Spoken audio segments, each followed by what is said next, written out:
time we did this, I got 50 puns and idioms out in 6.2 minutes. That's one every 7.5 seconds, or roughly 0.134 jokes per second.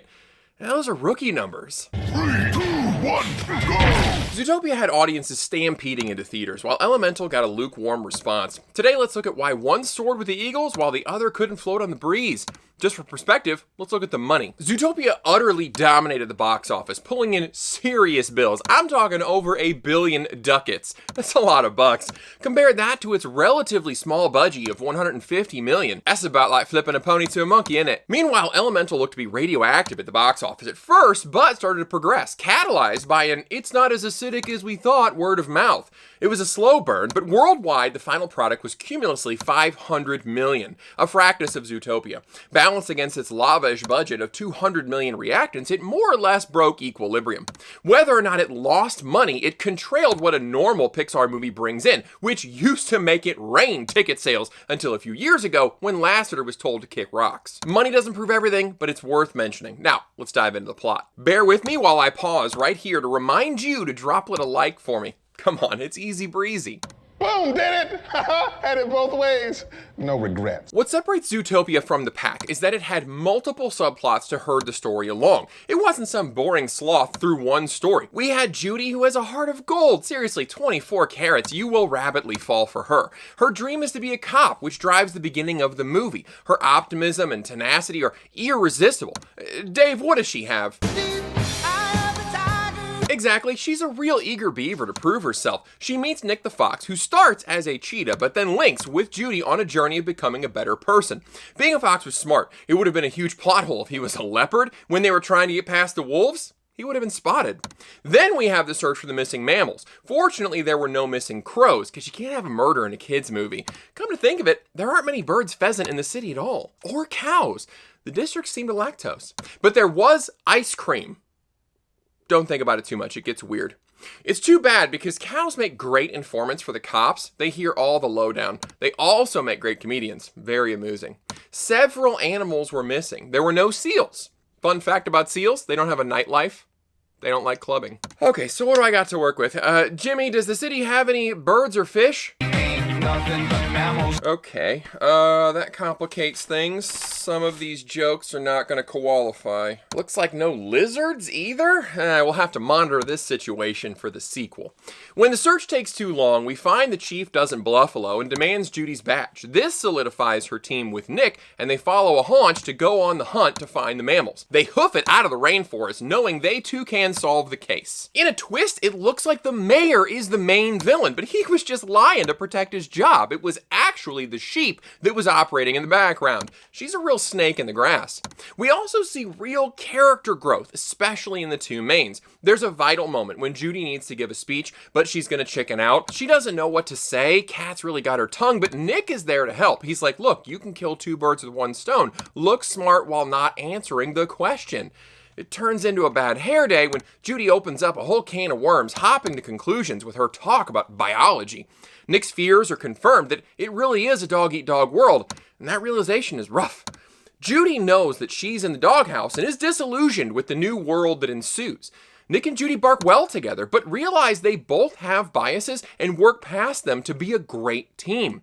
Nick sees that he's been cowed into behaving how he thinks the world sees him. His emotions are all clammed up, but it's actually just a shellfish response because he doesn't want to be vulnerable. So many lovely morals in this story. We get a flashback and it looks like Nick didn't grow up poor or rich.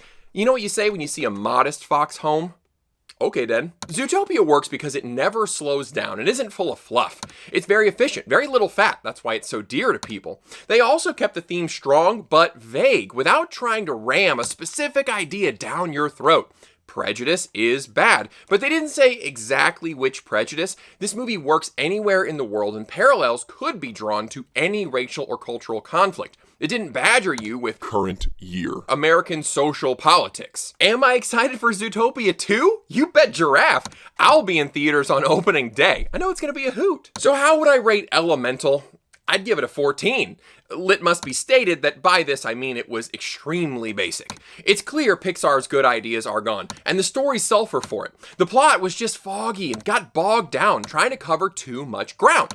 There's not a good central theme to root the plot, so the story just gets eroded. Where Zootopia had a message about general prejudice, Elemental is distilled down to American immigration and racism that immigrants faced in America. The racial harmony message was also muddied by the fact that these elements physically can't mix. Early on, Ember's mom is almost snuffed out when water spills on her. How was her health rekindled? She ate a log in front of the other passengers. You know, that happened here in the real world a couple of years ago. Remember? The people were on bath salts. Instead of a strong chain to build subplots on, Elemental just had a deluge of ideas, most of it carrying only flotsam. The writing is hackneyed and silted. Half or full, no matter how you spin it, the steamy romance is the particle that doesn't work, and their generic lava story is the main focus of the movie, which is why the pacing flows about like glass. Periodically, their chemistry has good moments, but the runtime should have been half-life. Wade is made of water, and Ember wants some H2O too, which should kill her, just like it would you and me. We also see Wade taking radiant damage when he's in range of Ember. She does wonders for his attitude though, really raising his self-esteem. Later, however, something is changed. Gavin, what has changed? Yes, the power of love changes their chemistry, and that's it? Potassium? I mean, I guess that could be... Okay, nah. This is sodium stupid. Their relationship needs more carbon because it was not organic. They tried to do a heat cute with Ember chasing down Wade, but it just felt contrived and not even in a fun way. Their meeting precipitates the rest of the plot, but setting it up like this was not the solution. Ember has the fiery persona, while Wade is quirky with a heart of gold. Aww. It doesn't work. Like most things in the movie, the romance is half-baked. If they get divorced, does Wade pay antimony? The main issue is what bonds Ember and Wade is a plot so thin it makes 90s models jealous. There is a serious infrastructure problem, and Wade's boss sends a new hire inspector and a random citizen out to fix it? In a week? They find a hole in a levee and they're trying to fix it. Wade's trying to show off, chucking sandbags like, look how strong I am. They seem to fix the leak, but they have an attraction to each other and they keep hanging out. Except we need surface tension and the dam breaks later. It's just a dumb way to have the two main characters meet and keep working together. But Wade is willing to do anything to stay with Ember. Shaka, what will he go through? That's true, he even ate some. The father-daughter story should have been a big emotional tungsten for the movie. He's worked hard to have a store that is well furnished, and he hopes to pass it on. Unfortunately, the story is electrolyte on genuine emotional moments, and while I'd be alkaline if I said I wasn't touched at the end with the fire salute, the story is already oversaturated, and most of the rebellious daughter, traditional father thing has been done to death, and with much more emotion elsewhere. I would call this movie polarizing, but that wouldn't make sense because it has no cohesion. You might think my criticism is iron hard, but I assure you, it's Ferris. Whew, this is going really well so far. I'm kind of thinking about changing my name. Chris, what do they call you? Round here they call me Big Pun. Ooh, I like that. I might go with that. Elemental City needed more life. We didn't get to dive deeply into the water quarter, burrow into an earth apartment, or breeze through the air community. Maurice, do you know where the air people live?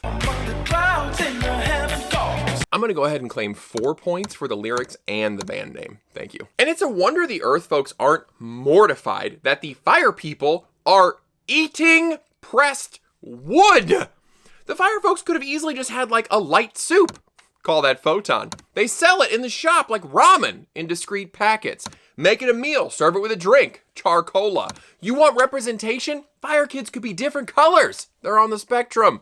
Also, there should have been a designer from the fire people named Valenciaga. These are the kinds of things the writer should have leapt on. The city also dug plot holes. Runoff in a drain created enough pressure to explode pipes in Firetown. The writers, like Gravity, don't have the head to make that work. Part of the issue stems from trying to make Elemental City like a human city and then sewing some elemental flair. There are still trains, boats, sidewalks, overpasses, normal city stuff. A city made by and for elements would be far more tailored and creative, so the city just feels stuck in a box. Overall, the city just didn't feel very alive and wasn't used effectively with the plot. On the other paw, Zootopia had a ton of diversity, and the city itself was a meaningful and smart part of the plot, and the team at Disney took advantage of the possibilities. Right away, the different districts play into how Nick is able to squirrel away cash because he exploits the districts and their different denizens and climates. In this scene, is he giving popsicles to guinea pigs? They're going to have a sugar high for a week. They play on the size thing multiple times and show how the city was built to accommodate all kinds of animals. We see how an early chase scene between Judy and a weasel goes sideways when the city suddenly shrinks because they've entered a different part of town. Judy saves this girl's life by catching a bunny-sized donut sign that would have crushed her. She saves the girl and thumpers the donut onto the weasel. That act of kindness saves her life later when it turns out the girl is actually Marlon Brando's daughter. The movie moves from zone to zone, mostly the city center, Tundra Town, and the rainforest, and the infrastructure and citizens are unique to each place. The traversal is different as well.